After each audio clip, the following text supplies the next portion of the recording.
بسم الله dear students senior 2. النهارده ان شاء الله الفيديو بتاعنا على حل الويكلي ايفالويشن ويك 9 من موقع الوزارة. يلا نبدأ يا اولاد. هو الايفالويشن ده بيتكلم عن الدرس بتاع النيرف امبالس اللي هو السيال العصبي. بيقول لك the speed of nerve impulse يعني سرعة السيال العصبي is affected بتتأثر by all the following بكل ده except ما عدا ايه. the presence of Ranvier node. احنا عارفين يا اولاد ان النيرف سيل بيبقى فيها اكسون، والاكسون ده بيبقى مغطى من بره بمايلين شيس، واللي بيفرز المايلين شيس ده شوان سيلز، وفي اماكن ما بيبقاش فيها المايلين شيس ودي اللي بنسميها رانفير نود. طيب هل سرعة السيال العصبي او سرعة النيرف امبالس تتأثر بالرانفير نود؟ طبعا. ده احنا قلنا ان المايلين شيس ده مادة انسوليتنج، لما النيرف امبالس يجي يعدي من خلالها دونت allow it to penetrate، ما بتسمحلوش اللي هو يعدي، فيضطر النيرف امبالس اللي هو جامب يقفز عبر الرانفير نود عشان ينتقل خلال الاكسون لحد ما يصل to its end and axon terminals. طيب كل ما زادت الرانفير نود كل ما كان الجامبنج اكتر، وكل ما الجامبنج كان اكتر كانت السبيد اوف نيرف امبلس اعلى. يعني هنا بريزنس اوف رانفير نود بتاثر على السبيد اوف نيرف امبلس. ماشي، هو عايز هنا ما عدا دي صح لانها بتاثر عليه. ماشي، لكن هي دي مش الاجابه. increase the stimulus strength يعني هل سرعه السيال العصبي بتتاثر بزياده stimulus strength اللي هو سرعه او قوه السيال العصبي؟ انتوا اخدتوا اولاد في قانون الاور اور نان اللي هو قانون الكل او اللا شيء، ان دايما النيرف سيل بتتاثر بالنيرف امبلس اللي هو قوته تقريبا بوزيتيف 110 ملي فولت. طب لو ادينا لها يا اولاد ستيمولاي اقوى من 110 يعني مثلا 220 هتعمل في ايه؟ مش هتستجيب ليه، او هتستجيب ليه زي ما بتستجيب ل 110 لان ده اقصى قوه عندها. ماشي، يعني سرعه السيال العصبي ملهاش علاقه بزياده قوه المؤثر، هي السرعه بتاعه السيال العصبي ثابته. ماشي، انما زياده قوه المؤثر هو كان جايب في الاورو نون the increase in stimulus strength يعني زياده قوه المؤثر doesn't change ما بيغيرش the respond اللي هي الاستجابه. يعني هي دي الاجابه بتاعتنا. طيب the presence of myelin chest هل وجود الغلاف المايليني بيأثر على سرعة النيرف امبالس؟ طبعا. كل ما زاد الغلاف المايلين شيس كل ما زادت سرعة السيال العصبي. طب النيرف فايبر دايمتر يعني قطر الليفة العصبية، ايوه بتأثر. ما انتوا خدتوا ان السباينال نيرفس او الليفة العصبية النخاعية سرعة النيرف امبالس فيها بيوصل ل 120 متر على الثانية او 140 متر على الثانية، ده لان الدايمتر بتاعها كبير. ماشي، يعني كل ده بيأثر على سرعة النيرف امبالس ما عدا زيادة الاستيموليس سترينجز. يعني مش معنى ان انا هدي للخلية العصبية استيمولي قوي ان السرعة هنا هتزيد، لا، سرعة استجابة الرسائل العصبية ثابتة عند الخلية العصبية، اقوى حاجة 110 ملي فولت. طب what happen when ماذا سوف يحدث عند a cell is exposed يعني خلية عصبية تعرضت to stimulus لمؤثر of higher intensity بقوة أو بشدة أعلى than the threshold required يعني اللي هي محتاجاه for excitation للإثارة بتاعتها during resting state أثناء فترة الراحة. أنا لسه قايل لكم الوقت إن الخلية العصبية دايما بتستجيب أو respond to the stimuli that its strength القوة بتاعته 110 فولت ملي فولت. طب لو ادينا لها مؤثر أقوى من 110 هقول له هنا يا ولاد، وخصوصا كمان هو بيقول لك هنا في حاله الريست، في حاله الريست يعني هي دلوقتي ما تقدرش تستجيب، هي مش حاله الريست يا ولاد، هي الحاله اللي بعد حدوث عمليه الاكسايتيشن اللي هي بتاخد فيها الممبرين بتاعها بيستعيد الخواص بتاعته. طب لو دخلها مؤثر دونت ريسبوند تو ات مش هتاثر عليه او مش هتستجيب ليه بقى؟ لازم تاخد فتره الريست بتاعتها اللي هي بتتراوح من 0.001 ماشي الى 0.003 سكند او بارت اوف سكند، ماشي، عشان تقدر تنقل سيال عصبي جديد وهي بتستريح. لو دخل عليها نيرف امبالس ما بتستجيبش ليه، تقول له استنى ما اخلص الريست ستيت او الريست تايم بتاعي وبعد كده نبدا ننقل سيال عصبي جديد. اقول له هنا ايه بقى؟ ذا نيرف سيل الخليه العصبيه doesn't respond لن تستجيب to the stimulus للمؤثر العصبي to the stimulus المؤثر العصبي until حتى it end تخلص its rest time. its rest time and its membrane والغلاف بتاعها and its membrane recover يستعيد its physiological properties الخواص الفسيولوجية بتاعته اللي هي البامبس تبدأ تشتغل من أول وجديد ويخرج الصوديوم to outside and البوتاسيوم كذلك. Write what the following expression mean. It plays role in maintaining the relative stability يعني ليه دور في الحفاظ على relative stability يعني الثبات النسبي of ion distribution أو توزيع الأيونات على جانبي الممبرين. دي يا أولاد اللي هي الصوديوم بوتاسيوم بامبز أو الصوديوم بوتاسيوم جيتس.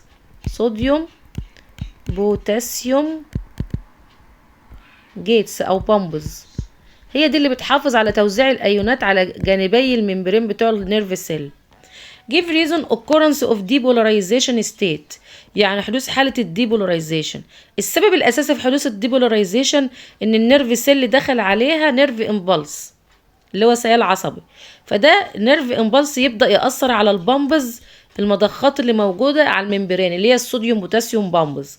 فالمضخات لما يدخل عليها النيرف امبلس يعكس اللي هي كانت بتعمل. هو قبل ما يدخل عليها النيرف امبلس كانت بتعمل ايه؟ كانت منع البوتاسيوم ايونز تو جو انسايد وبتساعد في خروج البوتاسيوم ايونز تو اوتسايد. لما النيرف امبلس يأثر عليها تعكس، تبدأ يندفع البوتاسيوم ايونز تو انسايد وتمنع خروج البوتاسيوم ايونز. فده يعكس الشحنات بعد ما كانت في وقت الراحة او في وقت الريست بره بوزيتيف وجوه نيجاتيف، في حاله الديبولاريزيشن يبقى بره نيجاتيف وجوه بوزيتيف. طب اقولها دي ازاي بقى؟ اقول له اهو due to generation بسبب تولد of nerve impulse سيال عصبي of nerve impulse in nerve cell في الخليه العصبيه that affect اللي بيأثر على ايه يا ولاد بقى؟ that affect صوديوم بوتاسيوم بامبز. صوديوم بوتاسيوم بامبز. طب بيأثر عليها بيعمل فيها ايه؟ and allows sodium ions to get inside to nerve cell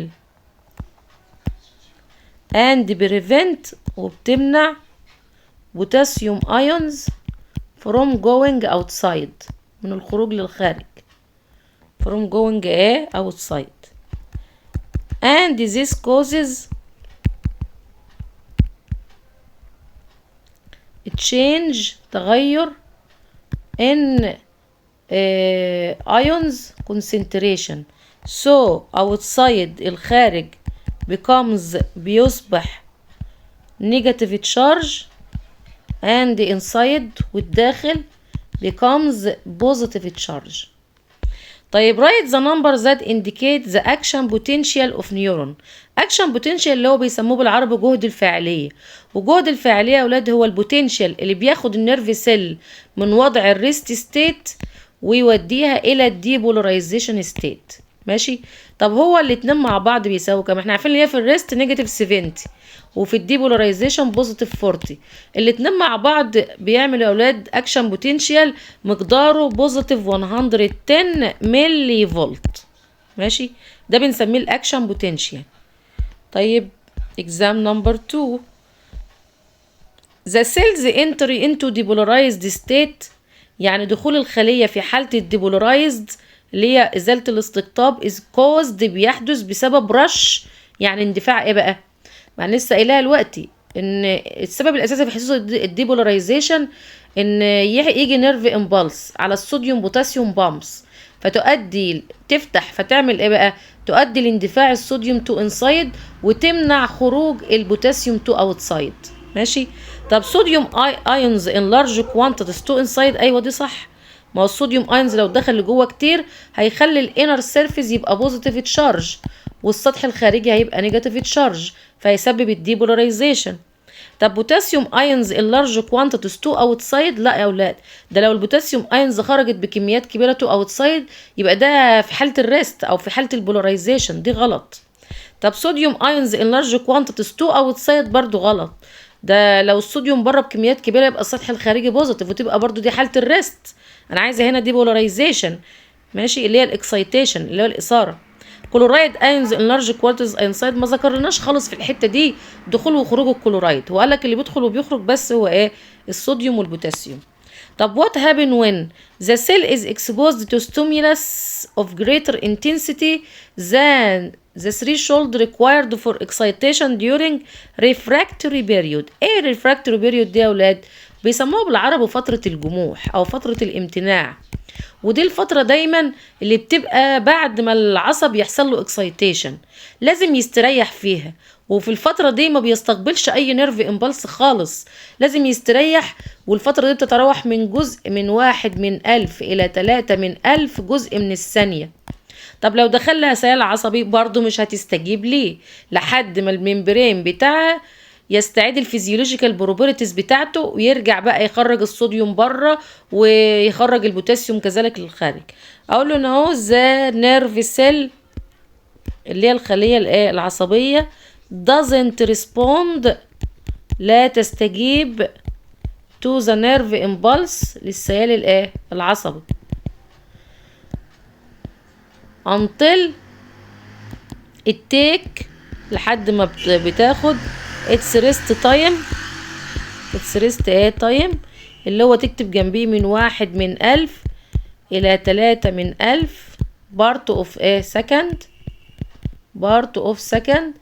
so its membrane، عشان الممبرين بتاعها كان restore، يقدر يستعيد its properties، its properties. طيب write what the following expression mean. Positive charged ions pass from the cells interior to the outside environment، يعني جزيئات موجبة الشحنة بتيجي من جوه الخلية بتخرج بره during nervous excitation، أثناء عملية الاستثارة، هي أيونات يا أولاد البوتاسيوم، ماشي. بس عايزة أقولك إن هي بتخرج بكميات قليلة جدا، هي في أثناء الريست بتخرج بكميات كبيرة، وأثناء الإكسايتنج برضو بتخرج لبره بس بكميات أقل.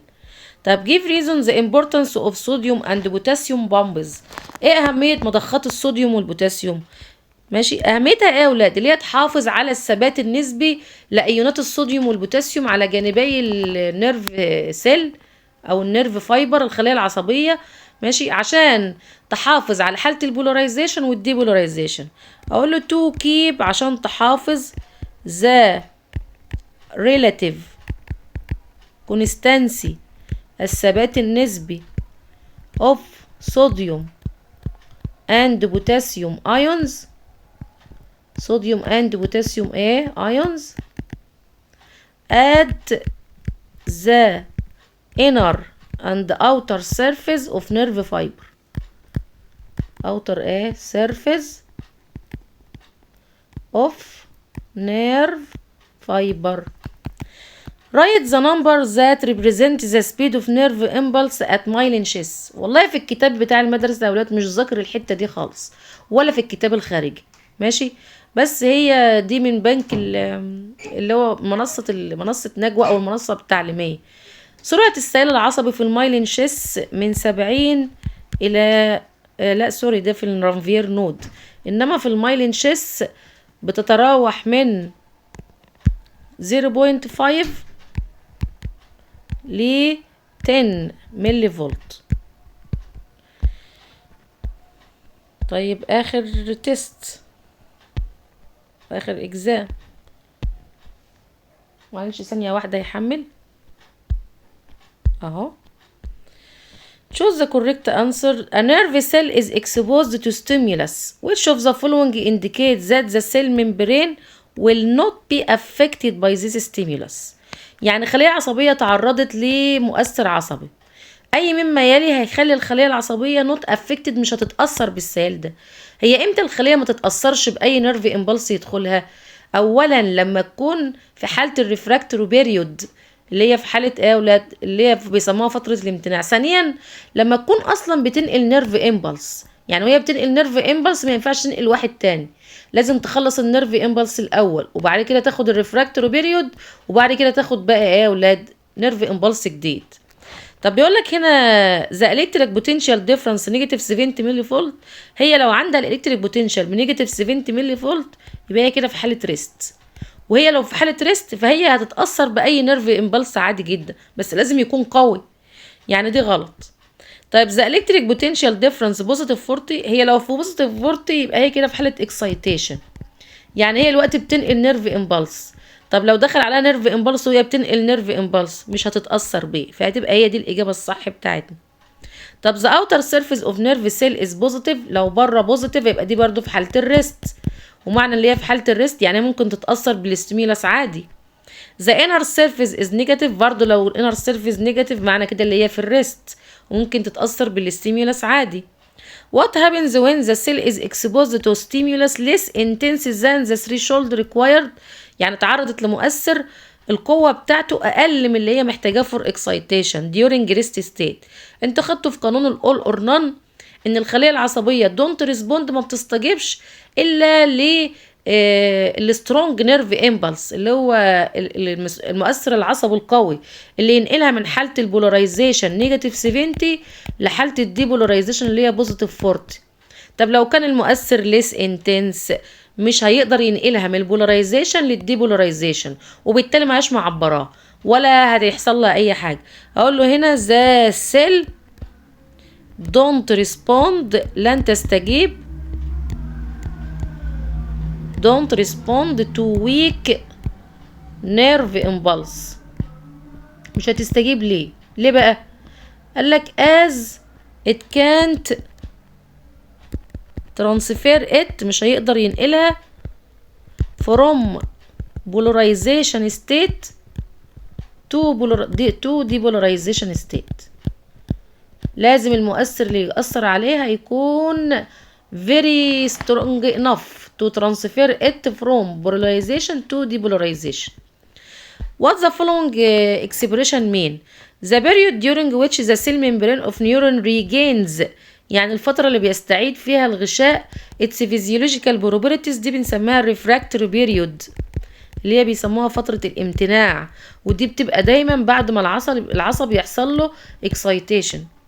Explain the all or none law is from properties of nerve impulse، يعني من صفات السائل العصبي اللي هو قانون الكل او اللا شيء. اقول نص ال all or none اللي هو weak، اقول له because weak nerve impulse اللي هو السائل العصبي الضعيف can't transfer nerve cell، مش هيقدر ينقل الخلية العصبية، او the nerve cell don't respond to it كانت ترانسفير كمان نيرف سيل فروم ايه يا اولاد، فروم نيجاتيف 70 تو بوزيتيف 40 اللي هو من الديبولاريزيشن تو البوزيتيف او البولاريزيشن. تاني حاجه يا اولاد ذا انكريز، الزياده ان ذا سترينث في قوه وفي ستيمولس المؤثر دونت انكريز، ده مش معناه اللي هيحصل عندي زياده ان ريسبوندنج في الاستجابه، doesn't mean there is increase in responding. بيكتبوها انتوا بقى ماشي. تالت حاجة بقى the nerve impulse اللي هو السائل العصبي should be strong enough، يجب أن يكون قوي كفاية to excite the nerve cell. Write the numbers that represent the velocity of nerve impulse at node of Ranvier. برضو السؤال ده مش موجود في الكتاب، اللي هو سرعته من 70 إلى 120 ملي فولت. ولو عجبكم الفيديو يا حبايبي شيروا الفيديو كده، وربنا يجعل في ميزان حسناتكم، وجزاكم الله خير، والسلام عليكم ورحمة الله وبركاته.